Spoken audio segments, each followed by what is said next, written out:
அப்பா இந்த ஆஸ்ட்ரிச் எக்ல எடுத்தானே எனக்கு புரியல. சங்கிலி நாய் சங்கிலி எல்லாம் போட்டு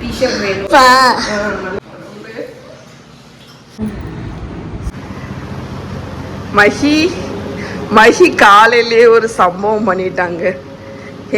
நாங்கள் ஆப்பிரிக்கா ட்ரிப்ல இருந்து போயிட்டு வரும்போது ஆஸ்ட்ரிச் எக்ல ஒரு பெயிண்டிங் எல்லாம் வச்சு ஒரு லைட் செட்டப் மாதிரி ஒன்று வாங்கிட்டு வந்தோம்.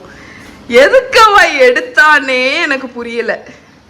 அதை எதுக்கு எடுக்கணும்னு எனக்கு புரியல. பாருங்க, அது நாங்கள் எதில் வச்சுருந்தோம் தெரியுமா? இதை வெளியே வேஸ்ட் பாஸ்கெட்டில் நானே போட்டுறேன். அதை நாங்கள் என்னோட புக் ஷெல்ஃபில் சரி ஒரு மெமரிக்கு வேண்டி வைப்போமே அப்படின்னு வச்சுருந்துச்சு.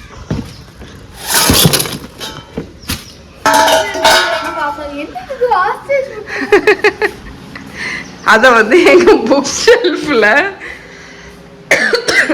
நீ எங்க சுத்தி சுத்தி ஓடி ஒளிஞ்சாலும்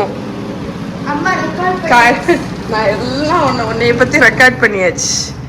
ஸோ இந்த புக் ஷெல்ஃபில் இந்த மெமரிக்குள்ளதெல்லாம் நம்ம வைப்போம். இங்கே நான் வச்சுருந்தேங்க. ஏதோ இது துபாயிலேருந்து வாங்கிட்டு வந்தது. ஏதோ இந்த நேம் மாதிரி எழுதுனது. இதை எடுக்காததுனால இன்னும் உடையாமல் இருக்குது. இந்த இடத்துல வச்சுருந்தேன். எதுக்கு அவ எடுத்தான்னு எனக்கு தெரியல. மகா உனக்கு தெரியுதும்? எதுக்கு உடைக்குது? மகா கழுத்துல பாருங்க சங்கிலி, நாய் சங்கிலி எல்லாம் போட்டிருக்கா. நாய் சங்கிலி. இது கல்பிரேட் இன்னைக்கு அப்பா வரட்டும்டி. அப்பா வரட்டும்.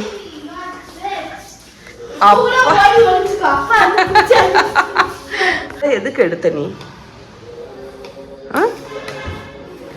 எதுக்கு எடுத்த? என்ன சோகம்? என்ன சோகம் மேடம் உங்களுக்கு? என்ன சோகம் மேடம்? அப்பா மஹி ஒரு சம்பவம் பண்ணிட்டு உனக்கு ஃபேவரட் ஆஸ்ட்ரிச் எக்க கீழே போட்டு மகாக்கெல்லாம் சாடி வாரா. அப்பாட்ட நான் போய் சொல்ல போறேன் அப்படின்னு.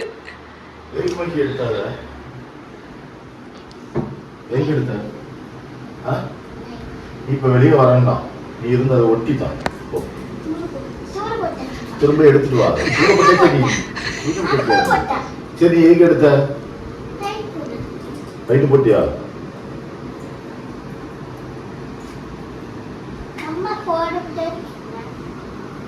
ஏதோ கீழே நடத்திட்டியோ, நடத்திட்டு ஹாஸ்டல் சுட்டியே உடச்சிட்டேன். நான் இப்போ அதுக்கு போல உங்களோட பொருளை பாரு எடுத்து ஒழிச்சு வைக்க.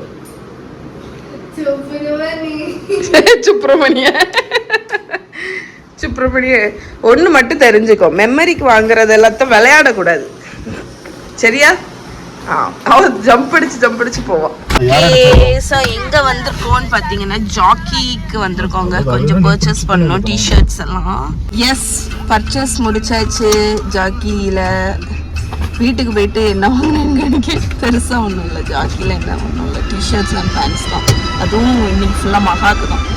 லஞ்சுக்கு ஜெருசம் ஹோட்டலுக்கு வந்திருக்கோங்க. ரைஸு, சிக்கன் குழம்பு, அதுக்கப்புறம் பப்படம், ஊறுகாய், துவையல், கத்திரிக்காய், பீட்ரூட், கிழங்கு அண்ட் ஃபிஷ் ஃப்ரை. நான் லஞ்சு சாப்பிட்ட இடம் இது ஆக்சுவலி நாங்கள் செகண்ட் டைம் வரோங்க. சூப்பராக இருக்கும். இதுதான் அந்த ஹோட்டல், ஜெருசம் ஹோட்டல்னு இருக்குல்ல. ஸோ இது வடசேரி டு வெட்டூர்னி மடம் அந்த ரோட்ல இருக்கு. அதுக்கு பக்கத்தில் இருக்கிறது குண்டன்ஸ் கேஃபே, அந்த ஹோட்டலில் தான். அங்கே மீன் சாப்பாடு. பிடிச்ச விஷயம் என்ன தெரியுமா? ஒரு பெரிய தட்டம் நிறைய நல்லா பொரிச்ச மீனை கொண்டு வந்திருப்பாங்க. அதுக்கப்புறம் சின்ன சின்ன தட்டத்தில் இன்னைக்கு ஆக்சுவலி நெத்திலி மீன் அவியலும் இருந்துச்சு, நல்லா இருந்துச்சு. எப்போ விட்டா ஓகே. பாறை மீன் துண்டு, நெய் மீன் துண்டு, எந்த ஃபிஷ் ஃப்ரை உங்களுக்கு வேணுமோ நீங்கள் சூஸ் பண்ணிக்கலாம். அதே மாதிரி சாப்பாட்டில் ரெட் மட்டா ரைஸ் நீங்கள் சூஸ் பண்ணிக்கலாம். ஒரு நிமிஷம்.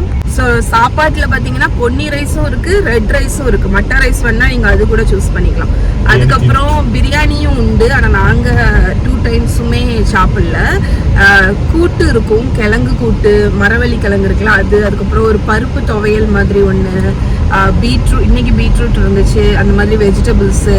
அதுக்கப்புறம் என்ன, ஏதோ ஒரு கத்திரிக்காய் கறி இருந்துச்சு. மீன் குழம்பு, சிக்கன் குழம்பு நீங்கள் பிக் பண்ணிக்கலாம். பாயசம் சூப்பராக இருக்கும். பத்தியாடா, அதாவது என்னன்னா திருப்தியாக இருந்துச்சு. நல்லா சாப்பிடணும் அப்படின்னா போய் சூப்பராக திருப்தியாக இருந்து. ஃபிஷ் ஃப்ரை செம்ம டேஸ்டாக. அடப்பாயசம் மகி, என்னது அடப்பாயசம். ஸோ நீங்கள் நாகர்கோவிலில் இருக்கீங்கன்னா போய் செக் பண்ணிக்கோங்க. ஜெருசம் ஹோட்டல். ஆமாம், சண்டே ஹாலிடே. ட்ரை பண்ணி பாருங்க. ஓகே, நல்ல திருப்தியாக வயிறு ஃபுல்லாக. மகா பாருங்க, மகா வயிறு ஃபுல்லாக நல்ல சாம்பார், சாப்பிட மாட்டேன்னு சொல்லிட்டு நல்லா மோர் ரசம் வச்சு நல்லா சாப்பிட்டுட்டு மயங்கி போய் கிடக்கான். ஓகே ஃப்ரெண்ட்ஸ், ஜாக்கிக்கு போயிட்டு மகாவுக்கு வந்து ஒரு 2-3 டிஷர்ட்ஸ் மட்டும் வாங்கிட்டு வந்தோம். ஆக்சுவலி அங்கே சிம்பிள் டிஷர்ட்ஸ் தான். இவங்க பேசிக் ரவுண்ட் நெக் டிஷர்ட். அவள் வந்து இந்த எனக்கு லோவாக வேண்டாமா, இந்த கழுத்தில் இப்படி ஒட்டி வர்ற மாதிரி டிஷர்ட் வேணும் அப்படின்னு சொல்லியிருந்தா. அதனால ஒரு பிங்க் டிஷர்ட் சேம் இதுலேயே ஜஸ்ட் எவ்ரிடே அவளுக்கு டியூஷனுக்கு அதுக்கெல்லாம் போட்டு போகிறதுக்கு ஒரு ப்ரௌன் மாதிரி ஒன்று, அதுக்கப்புறம் ஒரு பிளாக், அதுக்கப்புறமா இந்த பேண்ட் வாங்கினேங்க. உனக்கா? எனக்கு இல்லை, இது வந்து மகாக்கு, மகா அக்காவுக்கு வாங்கினேன். ஜஸ்ட் நல்ல, ஆனால் நல்ல தொட்டு பார்த்தாலே குவாலிட்டி வந்து நல்லா இருக்கு. இன்னொன்று பாக்கெட்டுமே இருக்கு. அவள் இதை போட்டோன்னா பயங்கர கம்ஃபர்டபுளாக இருக்குமா. இது வந்து ஜாக்கியோட மூ அப்படிங்கிறது.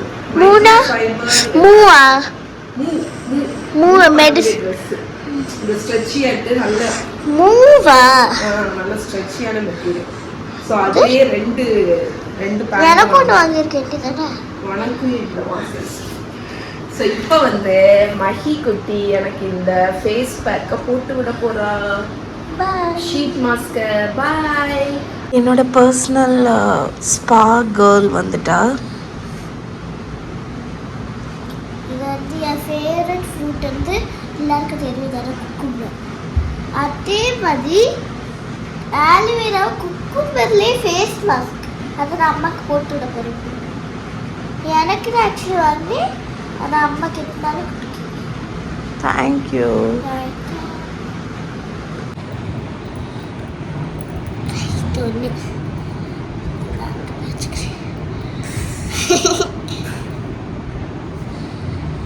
நல்லா கூலாக இருக்கு.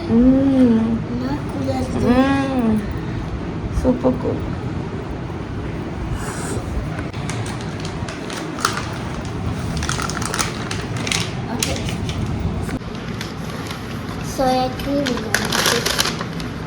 மஹி வந்து எனக்கு கால் மசாஜ் பண்ணி அம்மா மாய்ஸ்சரைசிங் க்ரீம் ஃபுல்லாக தீர்ந்துடுச்சு. எனக்கு வாங்கி தருவியான்னு கேட்டேன்.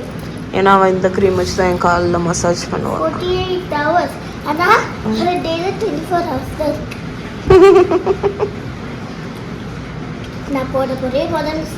కానీ என்ன க்ரீம்னு பார்ப்போம். நல்லா இருக்கு. Okay friends, so dinner ready பண்ண வந்தேன்னா வீடியோ எடுக்கவே மறந்துட்டேன். அதுக்கப்புறம் தான் நினச்சேன், சார் போன விலாக்லேயே உங்களுக்கு வந்து இந்த பாஸ்தாக்கு செஞ்சு காணிக்கணும்னு சொன்னேன்ல, அதனால இப்போ எடுக்க ஆரம்பிச்சிட்டேங்க. நல்ல காலம் நிறைய பண்ணலை. இன்றைக்கி நான் டின்னருக்கு என்ன பிளான் பண்ணியிருக்கேன்னா ஒரு க்ரீக் ஸ்டைல் மெனு தாங்க பிளான் பண்ணியிருக்கேன். பெருசாலாம் ஒன்றும் இல்லை. க்ரீக் ஸ்டைல் சிக்கன் பாஸ்தாவும் என்கிட்ட ஒரு எக் பிளான்ட் இருக்குது, அந்த பெரிய கத்திரிக்காய் உண்டுல்ல, அதை வச்சு Greek style yogurt eggplant தான் பண்ண போகிறேன். ஸோ இதில் வந்து ஒரு 3 டேபிள் ஸ்பூன் ஆலிவ் ஆயிலில் ஒரு முழு ஹெட் சின்ன சைஸ் ஒரு 10 பல்லு பூண்டை தோலோடி க்ரஷ் பண்ணி போட்டிருக்கேன். நீங்கள் தோல் எடுத்துகிட்டு கூட போட்டுக்கலாம். அது ஒரு 2 மினிட்ஸ் வதங்கியிருக்கும். இப்போ இதில் வந்து ஒரு வெங்காயம் பீல் பண்ணி ஸ்லைஸ் பண்ணி வச்சுருக்கேன், அதை ஆட் பண்ணிடுங்க. ஸோ வெங்காயம் ஆட் பண்ணிவிட்டு அதை வந்து நம்ம நல்ல ஒரு 2-3 நிமிஷம் இதை வந்து சாட்டே பண்ண போகிறோம். ஸோ அது நல்ல சாட்டே ஆகட்டும். மீன்வைல் இங்கே வந்து சிக்கன் போன்லெஸ் சிக்கனை வந்து கட் பண்ணி வாஷ் பண்ணி வடிகட்டி எடுத்து வச்சுருக்கேன். அதை ஒரு பவுலில் எடுத்துருங்க. இது வந்து சிக்கன் தை மீட் ஆகும். நீங்கள் பிரெஸ்ட் இருந்துச்சுன்னா அது கூட ஆட் பண்ணிக்கலாம். இதில் தேவைக்கு உப்பு ஆட் பண்ணிக்கோங்க, கொஞ்சமாக பெப்பர் பவுடர், நம்ம சீசனிங் பண்ணுறோம்.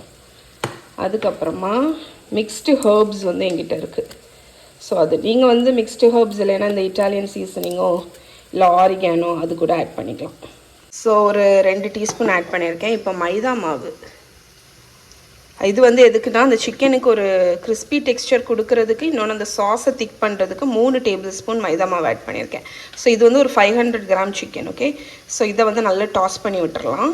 ஸோ இதில் வந்து நான் இந்த இங்கிலீஷ் மஸ்டர்ட் என்கிட்ட இருந்துச்சு, ஸோ அது ஒரு ஸ்பூன் ஆட் பண்ணியிருக்கேன். ஸோ இப்போ இதை நல்லா மிக்ஸ் பண்ணிடுவோம். ஸோ கை யூஸ் பண்ணியே மிக்ஸ் பண்ணுங்கள், அப்போ தான் ஈவனாக கம்பைன் ஆகும். ஸோ இப்போ நம்மளோட சிக்கன் நல்லா மேரினேட் ஆகிடுச்சு. இங்கே பாருங்கள், வெங்காயமும் நல்லா இந்த மாதிரி வதங்கிடுச்சு. இப்போ நம்மளோட சிக்கனை இதில் ஆட் பண்ணிடலாம். ஆட் பண்ணிவிட்டு ஒரு 5லேருந்து 7 நிமிஷம் இதை நல்லா நம்ம வந்து மிக்ஸ் பண்ணி விட போகிறோம். அது சியர் ஆகணும், அந்த மாவு எல்லாமே சேர்ந்து நல்லா கொஞ்சம் கலர் கிடைக்கும். ஓகே, ஸோ நான் வந்து ஒரு 2 ஸ்பூன் அளவுக்கு சில்லி பவுடர் ஆட் பண்ணியிருக்கேன். நீங்கள் வந்து சில்லி ஃப்ளேக்ஸ் கூட ஆட் பண்ணலாம், ஏன்னா இதில் வந்து காரம் வந்து நம்ம பெப்பர் மட்டும்தானே போட்டிருப்போம், அதனால். ஸோ இப்போ இதை வந்து அது நல்ல கலர் கிடச்சிட்டே இருக்கு, உங்களுக்கு பார்த்தாலே தெரியும். ஸோ இன்னும் ஒரு 4 நிமிஷம் போல் குக் ஆகட்டும், அப்போ தான் கொஞ்சம் அந்த ப்ரௌனிங்கும் அந்த பச்சை ஸ்மெல்லாம் போய் நல்ல ஃப்ளேவர் கிடைக்கும். ஸோ இப்போ இங்கே பாருங்கள், நல்ல கொஞ்சம் கலர் வந்துடுச்சு, அடியில் வந்து நல்ல ப்ரௌன் ஆக ஆரம்பிச்சிடுச்சு. ஸோ ஃப்ளேவர்ஸ் வந்து டெவலப் ஆகிடுச்சு. இந்த டைமில் நீங்கள் தக்காளி பியூரே, இது வந்து ஒரு தக்காளி நான் வந்து அரைச்சி அதை ஆட் பண்ணியிருக்கேன். நிறைய தேவையில்லை, ஒரு தக்காளி போதும் அந்த ஒரு புளிப்பு தன்மைக்கு. ஸோ இதையும் நல்லா கலந்து விட்டுருங்க. ஸோ அடியில் இந்த மாதிரி அடி பிடிச்சிச்சின்னா ஒன்றும் பிரச்சனை இல்லை. அதாவது இந்த மாதிரி பாட்டம் பாருங்கள், இப்படி இருந்துச்சுன்னா ஒன்றும் பிரச்சனை இல்லை. ஏன்னா நம்ம இதில் வந்து க்ரீமி ஆக்கிறதுக்கு பால் விட போகிறோம். ஸோ பால் விடும்போது உங்களுக்கு இது எல்லாமே நம்ம வந்து ஸ்க்ரேப் பண்ணி எடுத்துருவோம். இது எல்லாமே ஆக்சுவலி ஃப்ளேவர். ஸோ இப்போ நம்ம தக்காளி சேர்த்துட்டு அகெயின் ஒரு நிமிஷம் அது குக் ஆகட்டும். ஸோ இப்போ நம்ம வந்து பால் விட போகிறோங்க. ஸோ ஃபஸ்ட்டு நான் கொஞ்சம் பால் ஊற்றி இது எல்லாத்தையுமே ஸ்க்ரேப் பண்ணி எடுத்துட்டு ரிமைனிங் பாலை விட போகிறோம். ஓகே, இந்த பால் வந்து அந்த மைதா மாவு நம்ம போட்டிருக்கோம் தெரியுமா, அந்த சிக்கனில் ஒரு கோட்டிங் கொடுக்கறதுக்கு, அது கூட சேர்த்து நல்ல திக்காட்டு ஒரு சாஸ் கிடைக்கும். 1 லிட்டர் பால் கிட்ட உங்களுக்கு தேவைப்படும். ஸோ நான் வந்து ஃபஸ்ட் இதை நல்லா ஸ்க்ரேப் பண்ணி எடுத்துகிட்டு காணிக்கிறேன். ஓகே, ஸோ நியர்லி ஒரு 1 லிட்டர் மில்க் ஊற்றி நல்லா ஸ்க்ரேப் பண்ணி எடுத்து இங்கே பாருங்கள், ஆல்மோஸ்ட் அந்த சாஸே வந்து க்ரீமியாக ஆரம்பிச்சிருச்சுங்க. இப்போ நான் வந்து என்ன பண்ண போகிறேன்னா, இதை லைட்டாக டேஸ்ட் பார்த்துட்டு உப்பு ஏதாவது வேணால் ஆட் பண்ணிவிட்டு ஒரு 10 மினிட்ஸ் போல் லோ ஃப்ளேமில் இதை குக் பண்ண போகிறேன். ஏன்னா நம்ம அதில் போட்டிருக்கிற அந்த சிக்கன் வந்து குக் ஆகணும், அதுக்கு வேண்டி. ஓகே, இப்போ வந்து ஒரு 10 மினிட்ஸ் ஆகிருக்குங்க. நம்மளோட சாஸ் வந்து நல்ல திக்காயிடுச்சு அண்ட் நம்மளோட சிக்கன் வந்து நல்லா குக்கும் ஆகிடுச்சு. ஸோ இந்த திக்னஸ் போதும், பிகாஸ் இது ஆக்சுவலி கூல் ஆகும்போது இன்னும் திக்காகும். பாஸ்தாவை நம்ம போடும்போது அதுவுமே திக்காகும். அதனால் நான் அடுப்பை அணைச்சிட்டேன். க்ரீக் சிக்கன்னால் நம்ம கொத்தமல்லி கீரை வந்து கொஞ்சம் தாராளமாக போடணும், ஏன்னா அந்த கொரியாண்டர் ஃப்ளேவர் வந்து அதில் இருக்கும். அதுக்கப்புறமா நான் டேஸ்ட் பண்ணி பார்த்ததில் எனக்கு அந்த ஒரு புளிப்பு, அந்த ஒரு ஃப்ரெஷ்னஸ் வந்து மிஸ் ஆச்சு. அதனால் நான் லெமன் விட போகிறேன். பட் இப்போ ஹாட்டாக இருக்குது, இப்போ விட போகிறதில்ல. இது ஒரு 5 நிமிஷம் கூல் ஆகட்டும், அதுக்கப்புறம் விட போகிறேன். ஏன்னா வந்து பால் பார்த்திங்களா, ஹாட்டாக இருக்கும்போது நம்ம ஊற்றினோன்னா தெரிஞ்சிடும். ஓகே, எனக்கு இன்னும் கொஞ்சம் பொறுமை இல்லைங்க, அதனால லெமன் ஊற்றிடுறேன். ஒரு லெமன் வச்சுருக்கேன், அதை ஊற்றிடுறேன். க்ரீக் சாஸோட மெயின் ஃப்ளேவர் ப்ரொஃபைல், க்ரீக் குசீனோட அந்த இன்க்ரீடியன்ட் வந்து மெயின் இது என்னென்னு பார்த்தீங்கன்னா லெமன், சிட்ரஸ்ஸு, கொத்தமல்லி கீரை, அதாவது ஹர்ப்ஸு, அதுக்கப்புறம் பார்த்திங்கன்னா டொமேட்டோ, தக்காளி, குக்கும்பர், அந்த மாதிரி ஃப்ரெஷ் இன்க்ரீடியன்ட்ஸ் அவங்களோட குசீனில் வந்து டாமினண்ட்டாக இருக்கும். ஸோ இப்போ பாருங்கள், நம்மளோட சிம்பிளான அந்த லெமன் ஊற்றினோடனே அந்த ஒரு டேஸ்ட் வந்து நல்ல ஃப்ரெஷ்னஸ் கிடச்சிருக்கும். அவ்வளோதான், நம்மளோட சாஸ் ரெடி. ஸோ இது வந்து நம்ம ஓரமாக வச்சிடலாம். இப்போ அடுத்து நம்ம வந்து அந்த எக் பிளான்ட் வச்சு பண்ண போகிறேன்னு சொன்னேன்ல, அதை செஞ்சிடலாம். ஸோ நான் அந்த க்ரீக் எக் பிளான்ட் பண்ணணும்னு சொன்னேன்ல, அதுக்கு நான் இன்றைக்கி காலையிலேயே வந்து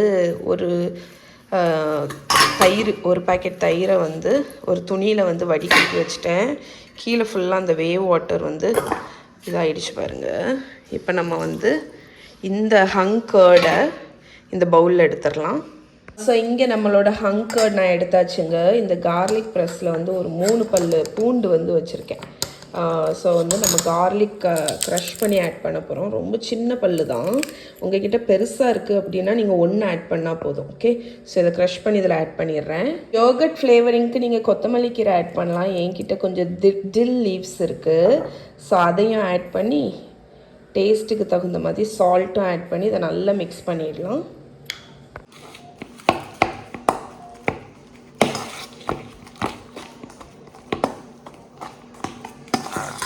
ஸோ இங்கே பாருங்கள் எவ்வளோ திக் அண்ட் க்ரீமியாக நம்மளோட சாஸ் வந்து ரெடி ஆயிடுச்சு. பர்சனலாக எனக்கு டில் லீவ்ஸ் பிடிக்கும், உங்களுக்கு பிடிக்காது அப்படின்னா நீங்கள் கொத்தமல்லி கீரை கூட ஆட் பண்ணலாம்.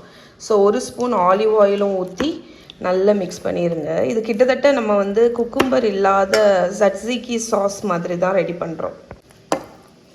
ஓகே, நம்மளோட சாஸ் வந்து ரெடி ஆயாச்சு. ஸோ எக் பிளான்ஸை வந்து நான் ஹாஃபாக கட் பண்ணியிருக்கேன். இதை வந்து ஸ்லைஸாக தின்னாக ஸ்லைஸ் பண்ணிக்கோங்க.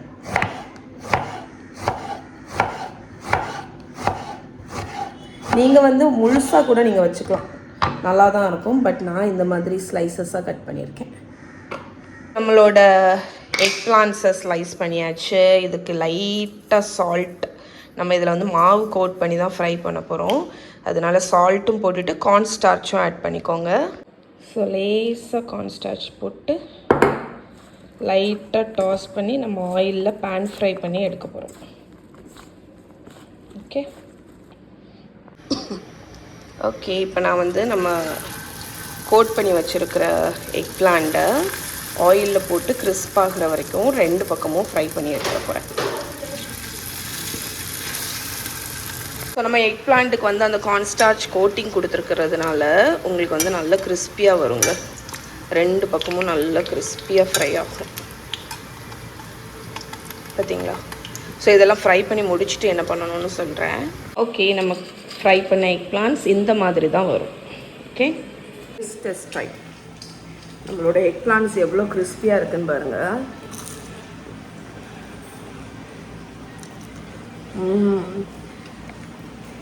அப்படி சாப்பிடலாம் போல இருக்குது. எக் பிளான்ட்டுக்கு ஃபைனல் டச்சுக்கு நான் ஒரு கார்லிக் சில்லி பட்டர் ரெடி பண்ணுறேன். ஸோ பட்டரில் ஒரு 4 பல்லு கார்லிக்கை வந்து கட் பண்ணி போட்டிருக்கேன். இது வந்து கொஞ்சம் மெல்ட் ஆகி ஃப்ரை ஆகட்டும். நம்மளோட கார்லிக் பட்டர் நல்லா ஃப்ரை ஆக ஆரம்பிச்சிருச்சு. இப்போ இதில் வந்து நான் பொடிசாக கட் பண்ணி வச்சுருக்கிற கொத்தமல்லி கீரை கொஞ்சம் ஆட் பண்ணிடலாம். அடுப்பு அணைச்சிட்டேன் நான். அதுக்கப்புறமா ஒரு பிஞ்ச் உப்பு ஃப்ளேவருக்கு. இப்போ நான் இதில் அடுப்பு அணைச்சிட்டேன். சில்லி பவுடர் 1 டீஸ்பூன் போட்டு நல்லா மிக்ஸ் பண்ணிட்டோன்னா நம்மளோட garlic chilli butter ready. So நம்மளோட பாஸ்தா சாஸில் நான் வேக வச்ச பாஸ்தாவை ஆட் பண்ணிட்டேங்க. இப்போ இதை நல்லா டாஸ் பண்ணிடலாம். இது வந்து கொஞ்சம் எக்ஸ்ட்ரா சாஸ் இருக்கிற மாதிரி இருக்கும், கொஞ்சம் லிக்விடியாக இருக்கிற மாதிரி இருக்கும். பட் பாஸ்தா ஆட் பண்ணி நம்ம இதை பேக் பண்ண போகிறோம். அப்போ வந்து இந்த கன்சிஸ்டன்சி கரெக்டாகிடும். ஸோ இதை நல்லா மிக்ஸ் பண்ணிடலாம். ஆக்சுவலி இதை வந்து நீங்கள் பேக் பண்ணணுன்னே அவசியம் இல்லைங்க, அப்படியே சர்வ் பண்ணலாம். பட் நான் வந்து இந்த இண்டிவிஜுவல் பேக்கிங் டிஷ் வச்சுருக்கேன். நீங்கள் பேக் பண்ணணும்னு நினச்சிங்கன்னா ஒரு பெரிய ட்ரேயில் ஊற்றி கூட பண்ணலாம். நான் இந்த மாதிரி இண்டிவிஜுவல் பேக்கிங் டிஷ் இருக்குது, அதனால் இதில் வந்து நான் டிவைட் பண்ணி பேக் பண்ண போகிறேன். ஸோ இதில் இது வந்து ஒரு ஆளுக்கு கரெக்டாக இருக்கும். ஸோ அதனால் நீங்கள் ஊற்றி நம்ம வந்து மேலே சீஸ், பிரெட் க்ரம்ஸ் எல்லாம் போட்டு பேக் பண்ண போகிறோம். சூப்பராக இருக்கும். பாஸ்தா எல்லாத்தையுமே ஃபில் பண்ணியாச்சுங்க. இப்போ இந்த பாஸ்தாவுக்கு டாப்பிங் பிரெட் க்ரம்ஸ், அதுவும் பான்கோ பிரெட் க்ரம்ஸ் இருக்குது. ஸோ அதை வந்து மேலே ஸ்ப்ரிங்கிள் பண்ணிவிடுங்க. இது பேக் ஆகும்போது என்ன ஆகும்னு பார்த்தீங்கன்னா, இங்கே பட்டர் எதுவுமே விட தேவையில்லை, அது ஒரு மேலே வந்து ஒரு க்ரஸ்ட்டு மாதிரி வரும். ஸோ நான் மேலே பேன்கோ போட்டுட்டு கொஞ்சம் மாசரலா சீஸும் ஸ்ப்ரிங்கிள் பண்ணியிருக்கேன். 250 டிகிரி செல்சியஸ்க்கு அவனை ப்ரீஹீட் பண்ணியிருக்கேங்க. அதில் வந்து இதை வந்து ஒரு 8 மினிட்ஸ் போல் நம்ம பேக் பண்ணி எடுத்துடலாம். அண்ட் இந்த டைமில் உங்களுக்கு வந்து இந்த பேக்கேஜிங்கை காணிக்கிறேன். அது பார்த்தோன்னா வேறு எதுவும் நினச்சிடாதீங்க. இது ஆக்சுவலி என்னென்னா, நான் வந்து அந்த என்ன இருக்குல்ல, தெளியங்கால் பேக்கரி அவங்கள்ட்ட இருந்து ஒரு ப்ளம் கேக் வாங்கினேன். இது வந்து நான் கிறிஸ்மஸை ஒட்டி ஃபஸ்ட் டைம் வாங்கினேன். அடிக்ட்டுங்க, அவ்வளோ மாய்ஸ்ட்டு. அமேசானில் தான் வாங்க முடியும், பேக்கரியில் மேபி கேரளாவில் இருக்குதுன்னு நினைக்கிறேன், எனக்கு ஷியோராக தெரியல. ஸோ செகண்ட் டைம் வாங்கினேன். பட் ஃபஸ்ட் டைம் வாங்கும்போது சூப்பர் மாய்ஸ்ட்டாக இருந்துச்சு. செகண்ட் டைம் வாங்கும்போது அந்த அளவுக்கு மாய்ஸ்ட் இல்லை, பட் ஸ்டில் நல்லா தான் இருக்கும். ஸோ நீங்கள் இதை ட்ரை பண்ணியிருக்கீங்களான்னு எனக்கு சொல்லுங்கள். ஓகே, நான் இதை வந்து அமேசானில் வாங்கினேன்னா, ஸோ அதனால் ஹாஃப் ஆல்மோஸ்ட் முடிஞ்சு மிச்சம் உள்ளது எடுத்து வச்சுருக்கேன். இப்போ நம்ம பிளேட்டிங் பண்ணிடலாம். நம்மளோட Greek eggplant yogurt platter, நம்மளே ஒரு பெயர் வச்சுக்க வேண்டியதான். ஸோ நான் வந்து இன்றைக்கி இண்டிவிஜுவல் பிளேட்டிங் மாதிரி பண்ணுறேங்க. நீங்கள் வந்து ஒரு பெரிய பிளாட்டரில் பண்ணலாம். ஓகே, ஸோ ஃபஸ்ட்டு பேஸில் நம்மளோட யோகட் டிப்பை ஸ்ப்ரெட் பண்ணிவிட்டு வரேன். ஸோ இப்போ நம்ம வந்து கிறிஸ்பியாக இங்கே ஃப்ரை பண்ணி வச்சுருக்கோம்ல இந்த எக் பிளான்ட்ஸ், இதை வந்து இதுக்கு மேலே பைலிங் பண்ணி. ஸோ இந்த எக் பிளான்ட்ஸ் வந்து கிட்டத்தட்ட ஒரு சிப்ஸ் மாதிரி இருக்குங்க, அவ்வளவு பொறுன்னு இருக்கு. ஏன்னா நம்ம தின்னாக ஸ்லைஸ் பண்ணியிருக்கோம்ல அதனால. ஓகே,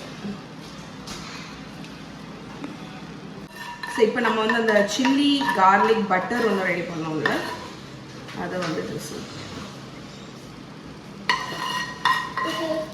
ஸோ இது வந்து அந்த எக் பிளான்ட்டுக்கும் சரி அந்த யோகர்ட்டுக்கும் நல்ல ஒரு டேஸ்ட்டு கொடுக்கும். அதுக்கப்புறமா ஃப்ரெஷ்ஷாக பண்ண பார்சல். ஸோ இது நீங்கள் வந்து உங்கள் வீட்டில் பார்ட்டி வைக்கிறீங்க, எதுக்குமே சூப்பராக இருக்குங்க, ட்ரை பண்ணி பாருங்க. ஓகே, ஸோ இதை நீங்கள் வந்து கையை வச்சே சாப்பிட்லாம், இப்படி எடுத்து டிப் மாற்றி வச்சு.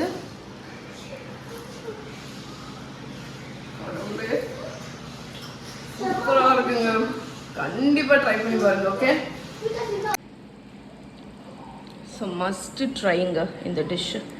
ஓகே, 10 மினிட்ஸில் நம்மளோட பேக்ட் பாஸ்தா எவ்வளோ சூப்பராக பேக் ஆகிடுச்சின்னு பாருங்கள், செம்மையாக இருக்கும், ட்ரை பண்ணி பாருங்கள். ஓகே.